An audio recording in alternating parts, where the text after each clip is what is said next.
Oh, I love this. This is my favorite MVP conversation talk. Oh, who's an MVP conversation bar? Let's go in. Well, you know how they said the MVP conversation bar, the guy at the center of the conversation, that's the guy who's the favorite to win it all. And right now, with everyone circling around them, all holding their beers, enwrapped with the conversation, it's Shai Gilgeous-Alexander. He is the favorite to win MVP, minus 190 on DraftKings.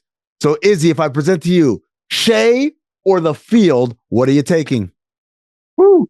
I think I'm actually going to take Shai this time. And I think the field really only includes Nikola Jokic. Because if you look at his numbers and what he's doing, it's ridiculous. He's shooting 47% from three at the moment that we're recording here as a center. It's just mind-blowing to me. But the reason I'm almost certain Shai, if they keep this up, the Thunder is going to win this, is because voters are going to have a really hard time convincing themselves that I'm okay with giving Jokic his fourth MVP, the same number that LeBron James has, while LeBron James is still playing. Plus, you can make the argument, you can do the age-old argument, hey, top team in the West, maybe even top team in the league, and their best player who happens to be putting up MVP numbers. Let's not go any further dissecting Jokic's numbers, even though they're otherworldly. Let's just give it to Shai.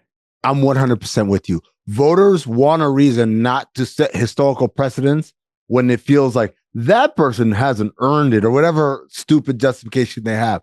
So anytime you have legitimate things that can get in the way of that, they're going to pile that into the narrative, right? It's not just the Denver Nuggets haven't been as good this year and they're kind of struggling to get back into the top four of the West, the top three, right? It's also, hey, Shai Gilgeous-Alexander, excellent season. Hey, Thunder, maybe the best team in the league, excellent record. Hey, by the way, they've done it without their second best player, Chet Holmgren. Oh, and by the way, for most of the year, they've only had one true big, whether it was Chet in the beginning, Isaiah Hartenstein, or now you've got the other Jalen Williams who's come back.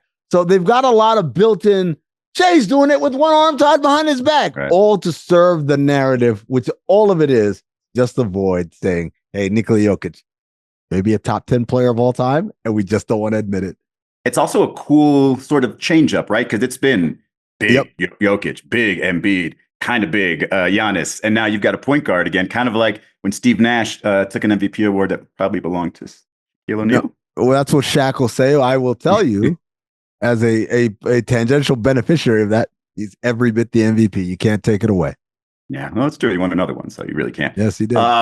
All right, so the Kings, they fired Mike Brown. Here's when you know you got a questionable organization, when every coach in the league says that was a bad firing, and that's exactly what happened. However, they've been 7-1, the Kings have been, since the firing, including wins over the Celtics, Grizzlies, and the Mavs.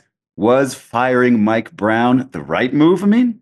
Look, it comes down to something very, very simple in NBA basketball. If you give me the most brilliant coach who knows everything, X's and O's and analytics, and lineup data and all the stuff, is a savant at that, but is not connected with his 15 guys versus a guy who has the hearts and admiration of the 15 guys in the locker room, but is a complete basketball moron.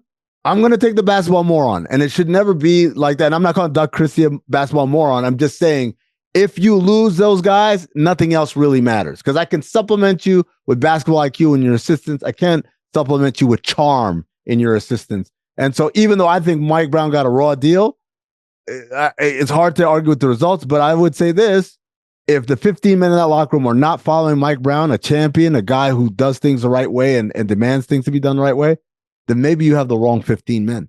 Yeah. I mean, did it feel like the sky was falling on Sacramento at any given time? Like, I feel like maybe their own little echo chamber was a little bit too hot, and they made a decision that they didn't really need to make. Those are the moments that you have to sort of stick together, right? You fight through it as an organization. Oh, your top player's insulted because the coach might have said something. Okay, let's talk this out. Let's deal with it. Look where we were. Look where we can be. Let's not let these little things make everything crumble just because we are struggling or not living up to our expectations this year. Let's ride through this. And they did the exact opposite, and it's very Kings of them.